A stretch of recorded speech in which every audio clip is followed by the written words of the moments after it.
പശ്ചിമേഷ്യയിലെ സംഘർഷം ലോകത്തെ ഇന്ധന വിതരണം തന്നെ താറുമാറാക്കുന്നു. ലോകത്തിലെ ഏറ്റവും പ്രധാനപ്പെട്ട കടൽപാതയായ ഹോർമൂസ് കടലിടുക്ക് അപകടത്തിലാകുന്നു. ഈ സാഹചര്യത്തിൽ ഇന്ത്യ എടുത്ത ഒരു വലിയ തീരുമാനം റഷ്യയിൽ നിന്ന് 6 കോടി ബാരൽ ക്രൂഡ് ഓയിൽ സ്വന്തമാക്കിയിരിക്കുന്നു. ഇതൊരു സാധാരണ വാങ്ങലല്ല, ഇത് ഇന്ത്യയുടെ ഊർജ്ജ സുരക്ഷ സംരക്ഷിക്കാൻ നടത്തിയ ഒരു തന്ത്രപരമായ നീക്കമാണ്. എന്താണ് ഈ നീക്കത്തിന്റെ പിന്നിലെ കാരണം? ഇത് ഇന്ത്യയെ എങ്ങനെയാകും ബാധിക്കുക?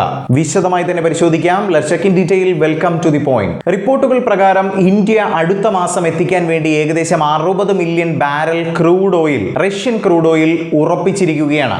ഇത് കഴിഞ്ഞ ഫെബ്രുവരി മാസവുമായി താരതമ്യം ചെയ്യുമ്പോൾ ഇരട്ടിയാണ് കേട്ടോ. ആഗോള വിപണിയിലെ സമ്മർദ്ദം കൂടിയതിനാലാണ് ഈ ഒരു തീരുമാനം. ഇത് ഒരു കാര്യമാണ് വ്യക്തമാക്കുന്നത്: ഇന്ത്യ തങ്ങളുടെ ഊർജ്ജ ആവശ്യങ്ങൾക്കായി മുൻകരുതൽ എടുത്തിരിക്കുകയാണ്.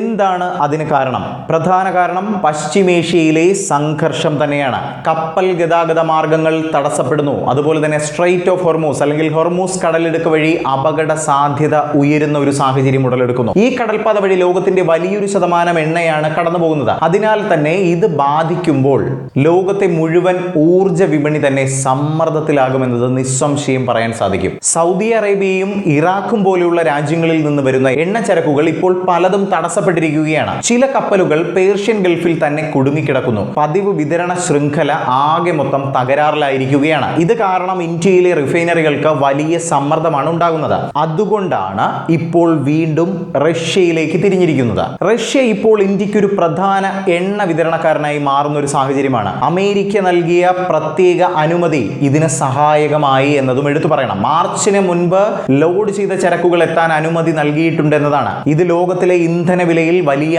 ആഘാതം വരാതിരിക്കാൻ എടുത്ത ഒരു നീക്കം കൂടിയാണ്. ഇതിൽ ഇന്ത്യയുടെ ബുദ്ധിപരമായ ഒരു തന്ത്രം കൂടിയുണ്ട്. ഇന്ത്യ ഒരേ ഒരു രാജ്യത്തെ മാത്രം ആശ്രയിക്കുന്നില്ല. റഷ്യയിൽ നിന്നുള്ള എണ്ണ, അതുപോലെ തന്നെ വെനിസ്വേലയിൽ നിന്ന് ഇറക്കുമതി വർദ്ധിപ്പിക്കുന്നു. ഇതൊക്കെയാണ് ഇന്ത്യയുടെ ഒരു സ്ട്രാറ്റജി.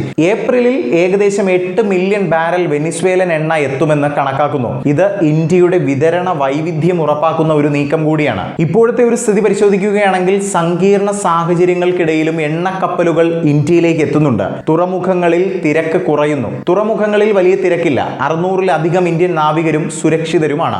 ഇന്ത്യയുടെ വിതരണ ശൃംഖല ഇപ്പോഴും സ്ഥിരത പുലർത്തിക്കൊണ്ടും ഇരിക്കുന്നുണ്ട്. മൊത്തത്തിൽ നോക്കുകയാണെങ്കിൽ പശ്ചിമേഷ്യയിൽ പ്രതിസന്ധിക്കിടെ ഇന്ത്യ എടുത്ത ഈ തീരുമാനം വളരെ നിർണായകമാണ് കേട്ടോ. ഊർജ്ജ സുരക്ഷ ഉറപ്പാക്കൽ, അതുപോലെ തന്നെ വിപണി സമ്മർദ്ദം കുറയ്ക്കൽ, വിവിധ രാജ്യങ്ങളിൽ നിന്ന് വിതരണം ഉറപ്പാക്കൽ എന്നിവയാണ് ഇന്ത്യയുടെ ഈ നീക്കം. ഇത് നമ്മുടെ രാജ്യത്തിന്റെ കൃത്യമായ ദീർഘവീക്ഷണത്തെ തന്നെയാണ് സൂചിപ്പിക്കുന്നത്.